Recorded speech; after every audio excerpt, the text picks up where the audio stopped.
From the Paris of the Midwest, this is your Daily Detroit for Tuesday, October 27th, 2020.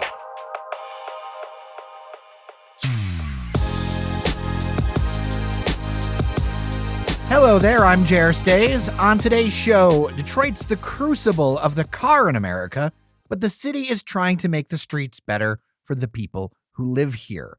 That's at the heart of a new program focused on those who walk, bike, take transit, or simply want their kids to have a safer neighborhood. Caitlin Malloy-Marcon joins me from the Detroit Department of Public Works to talk about it. But first, we'll cover stories to know around Metro Detroit. Let's get started after a quick reminder that we are powered by our members, and you can join them at patreon.com/dailydetroit. And thank you. Here's the latest on the pandemic. More than 2,300 new COVID-19 cases were reported Tuesday afternoon, along with 28 deaths. That puts the total to more than 164,000 cases in Michigan and 7,239 fatalities. The state's positive test rate is now north of 6%, and we have less than 10% of the tracers we need to track the outbreak, according to COVID Act Now. Hospitalizations are up locally in what is called Region 2N. That covers Oakland, Macomb, and St. Clair counties, and they're up a whopping 40% in the past week. In an example of how we're all tied together when it comes to this, an outbreak involving 24 people at a residential rehab facility in Detroit has been connected to another one earlier this month at the Brighton Assembly of God in Livingston County. A public health alert was issued by the Detroit Health Department late last week after residents of Life Challenge Ministries were confirmed to have COVID-19 after attending an October 4th service in Green Oak Township. Currently, there are nearly 450 coronavirus outbreaks health departments across the state are tracking. Tensions are rising between some parents, administrators, and teachers in the region as there is a mounting push to get children back into public school classrooms. A number of districts are trying to get back to in-person instruction even as cases rise, and there are debates on how to balance containing the spread of COVID-19 and the value of in-person classes. In Livonia, a number of classes returned to buildings at the beginning of October, but they already have a coronavirus outbreak with 14 cases consisting of 8 students and 6 staff members. And according to multiple media reports, in the East Side suburban Grosse Pointe district, there's a group of parents who took their concerns to the school board, who was introducing a plan to get more students back into classrooms. Elementary students are back part-time there, but not middle and high schoolers. Parents say face-to-face learning is better, and administrators are working to balance those concerns with those of health officials. I'll put a link to the stories in the show notes. Grosse Pointe is also going through a contentious school board race, with 18 candidates vying for just 5 seats. Staying with schools, the Detroit Public Schools Community District is finally out of state financial oversight. The Michigan Advance reports that the 51,000-student district exited from the Financial Review Commission on Monday. In one form or another, the district has been under state control for 18 of the last 21 years. It had been put under financial oversight in 2008 after it was reported to have a budget deficit of more than $400 million. Current Superintendent Dr. Nikolai Viti has made a number of moves to help shore up the district's finances. But since 2000, Detroit's public schools have lost nearly 120,000 students to suburban districts of choice, private schools, and population flight.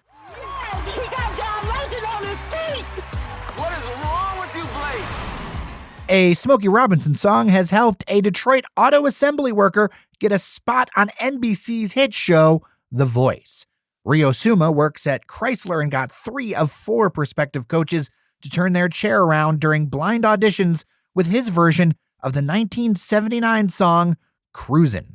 The only reason the 4th judge, Blake Shelton, didn't turn his chair was because he thought he couldn't guide him and he wasn't familiar with the song. Which, come on, Blake. Anyway, the Detroit native is 28 years old and said he'd gladly trade in his auto career for one with singing if it happened. He ended up joining John Legend's team, who got on his feet, as you heard Suma's mom say at the beginning of the story. It's going to be fun following Rio over the next few weeks. Now to our feature conversation.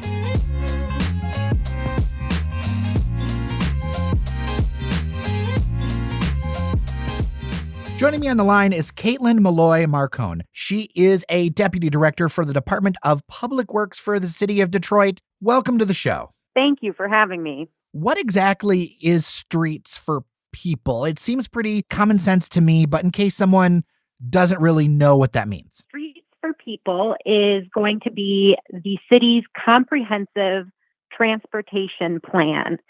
So what does that mean? It means it's going to take a look at our transportation network, our streets, sidewalks, park paths, and plan for the future over the next 10 to 20 years of what those might look like, how we can enhance safety, how we can improve that public space, and how it can work better for residents and visitors of the city of Detroit. Well, and one of the things I think people kind of make the wrong assumption about with Detroit, with the moniker of the Motor City, we have a lot of residents that don't have vehicles, or they have fewer vehicles than they do people. And there's a lot of folks who, they walk, they bike, whether they have to, or frankly, just for pleasure and just to enjoy some of these neighborhoods. That's correct. The city of Detroit, as you know, is a very dynamic city with lots of dynamic residents. We have about a quarter of our population that does not have access to a single occupancy vehicle. We also have 100,000 Detroit residents who are of legal driving age who do not have driver's license. Wow. So we have a lot of folks that love to live in the Motor City, but don't necessarily get to partake in single vehicle ownership.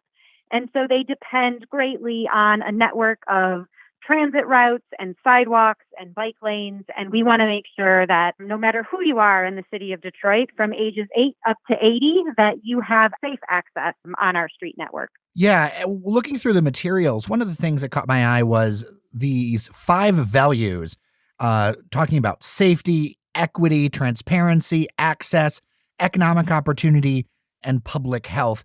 This is kind of a different way of looking at streets than just say, oh, where does this road need to go? Or how many lanes do we need to widen this? Which tends to be the way that most of the region has looked at streets over the last, 50 years. Where did the impetus to kind of look at this more holistically come from? I think it's really a layered approach that got us here. There are a number of things. Detroit consistently ranks within the top 10 for big cities across the United States for highest pedestrian incidents, so vehicle on pedestrian, highest bicyclist incidents, as well as highest just plain vehicle crashes and fatalities. So that's not a good place to be. We don't want to be there. We also are a big city, and 65% of our public open space is our roads, our roadway network. We have a lot of roads. We have wide roads. They're all over the place. And that's 65% of the public open space. And currently we know that the majority of that is not serving equally the population and how the population gets around. And so we're looking at it from a spatial justice issue as well. And when I say spatial justice too, to carve out more than just a pole in the ground at a transit stop, to really give those transit riders space to be there, to, make our sidewalks a little more generous, to give a little more space between zooming cars and that sidewalk. And then also to dedicate some space to street parking that feels safe and secure to support our local businesses. So that really covers kind of the gamut of everybody. We also just know that we want people to slow down. During COVID-19 especially, we have received more calls with complaints about speeding and car crashes on residential streets than I think any other year. We implemented a speed hump program in the city in 2018 that we continue to grow year after year after year because the demand continues to grow year after year after year. So we know from sheer volume of phone calls that this is a passion point for Detroiters, that they really want traffic to slow down and to feel comfortable walking, biking, recreating, letting their kids play in the yard, and that's going to be something that we're going to concentrate on in the plan as well. Well, those speed humps, I'll tell you, there are a few in my neighborhood, and it is one of the top things that people talk about as kind of improving the quality of life. There's more kids that are out, people have pets, all that kind of stuff. It really seems to have made a difference. One of the concerns that I have is that huge amount of space devoted to roads. I live, and this is completely a personal anecdote, but I know that there are other people in this situation. I live near a 4-lane surface street that goes in one direction. The speed limit is 30, but like I know people are going 50, 55, and there's maybe one car that drives down that road every 5 minutes. There's no need for 4 lanes, but it's a remnant of a previous time in this city. Is this something where you could look at roads like that? I can think of many throughout the city that are just these huge things that are, half a football field wide, but the traffic levels just aren't there like they were. Yes. So we'll be looking at roads like that through this process, not only just our traffic engineers and our consulting team, but we'll also be examining them closer with residents like yourself and doing public outreach in that way, because we do know there's a number of roads, and I can name multiple off the top of my head, that are very wide one-way roads. And some communities desire that to be two-way access just to take away the sheer capacity of lanes in each direction. We also know that there are residents in some of the communities that would like to use some of that excess space for something like bike infrastructure, and also to restripe the road to make it safer for just on-street parking. Many people say that there's plenty of room to park on their street, but they're fearful of getting sideswiped because of the speed people go. And so kind of giving a little bit more organization, whether that's through striping or through additional facilities or through a two-way conversion, those are all things that we would be considering through these plans. So how are you getting resident input and having them be part of this process? It's a very interesting time to try and do community engagement in the city of Detroit. But we believe strongly in that engagement. So we were supposed to originally launch this campaign back in March.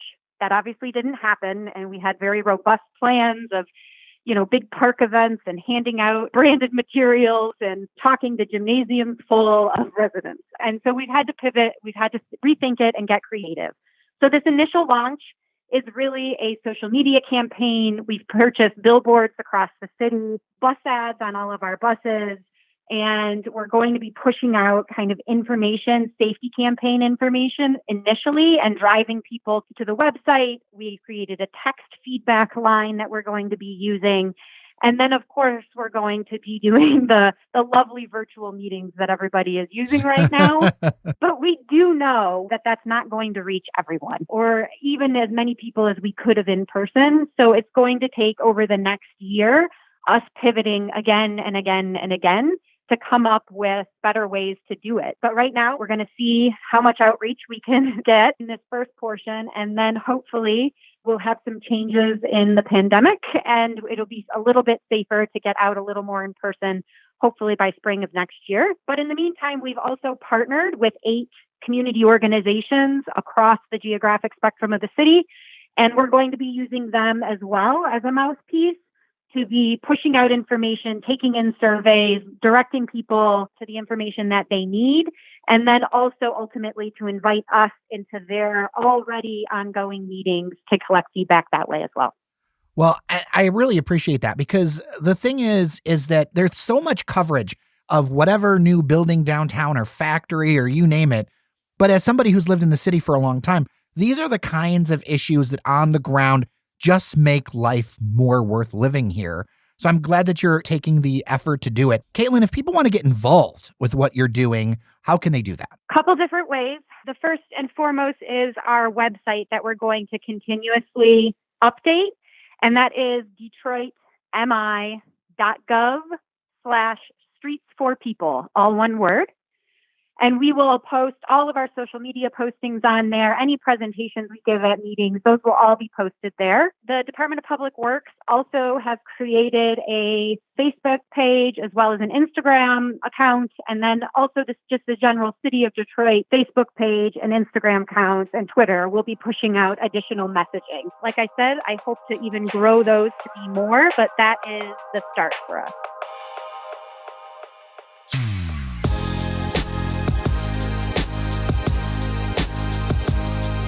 Well, that's it for today's show. Thank you so much for listening.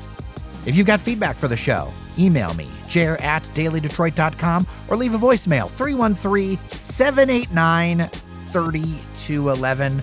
Also, if you want to support what we're doing, you can become a member at patreon.com/dailydetroit. Coming up, Councilman James Tate joins me tomorrow to talk about the new proposed marijuana ordinance in the city of Detroit. Lots of people have been anticipating this for a while. It's finally here. We kind of break it down what it's all about. Tune in for that. It's going to be interesting. With that, I'm Jer Stays. Take care of each other, and I'll see you around Detroit.